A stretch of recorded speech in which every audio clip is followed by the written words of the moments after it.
El niño pateó y volcó la vasija de su abuela. También orinó sobre su único par de zapatos. Después los arrojó secretamente dentro de la chimenea. Sin zapatos, la abuela solo podía subir descalza a la montaña para cargar agua y cocinar. Pero el niño aún no estaba satisfecho y empujó a la abuela directamente al suelo, sin saber que sus acciones lo harían vivir con culpa toda su vida. Hace unos días, Jack, de solo 7 años, fue enviado al campo por su madre. Resulta que la mujer se había arruinado por un fracaso empresarial y necesitaba urgentemente un trabajo. Por eso le pidió ayuda a su madre, a quien no veía desde hacía más de 10 años, para que cuidara a su hijo. Sin embargo, Jack, criado en la ciudad, estaba lleno de rechazo hacia este lugar. Incluso pensaba que su abuela era muda. Así que antes de entrar a la casa, orinó sobre los zapatos de su abuela. Después rechazó las caricias de la abuela, pero a la madre no le importaba si su hijo se adaptaba o no. Después de dar unas breves instrucciones, se preparó para irse. La abuela quería que se quedara allí una noche, pero la mujer se negó alegando que debía tomar el último autobús. Mirando el autobús que se alejaba lentamente, la abuela tenía en sus ojos tristeza y nostalgia. Después intentó tomar la mano de su nieto para ir a casa, pero Jack se la apartó bruscamente. La abuela no se enojó con él, solo hacía círculos repetidamente en su pecho para pedir disculpas. Jack no entendía el gesto. Al contrario, se burlaba de que era muda. Ante la falta de respeto de su nieto, la abuela no se enfadó, solo se dio la vuelta y le hizo señas para que la siguiera. Pero Jack tenía una expresión de desprecio total. Aunque no quería ir,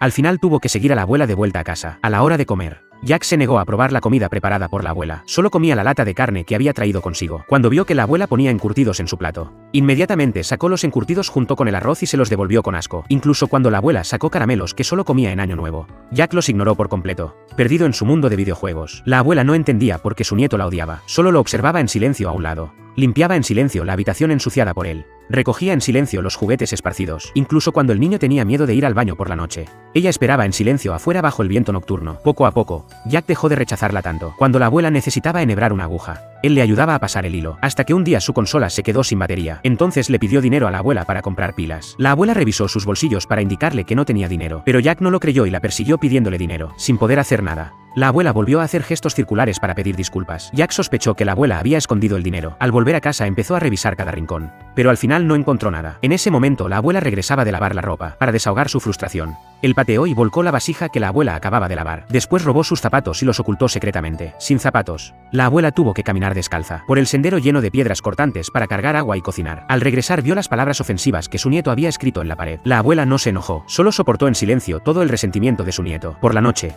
bajo la tenue luz, la abuela no lograba enhebrar la aguja. Al ver esto, Jack se alegró maliciosamente. En ese momento, notó el pasador de plata que llevaba la abuela en el cabello. Pensó que podría cambiarlo por dinero para comprar pilas. Así que robó el pasador mientras la abuela dormía la siesta, y bajó corriendo la montaña hasta una tienda. Sin embargo, en las tiendas de la zona, no había pilas de botón compatibles con su consola. Sin otra opción, intentó cambiar el pasador por golosinas, pero el dueño reconoció que era una joya de la abuela, y lo echó directamente del local. Jack caminó a casa desanimado. Mientras caminaba se dio cuenta de que se había perdido en los desconocidos caminos rurales.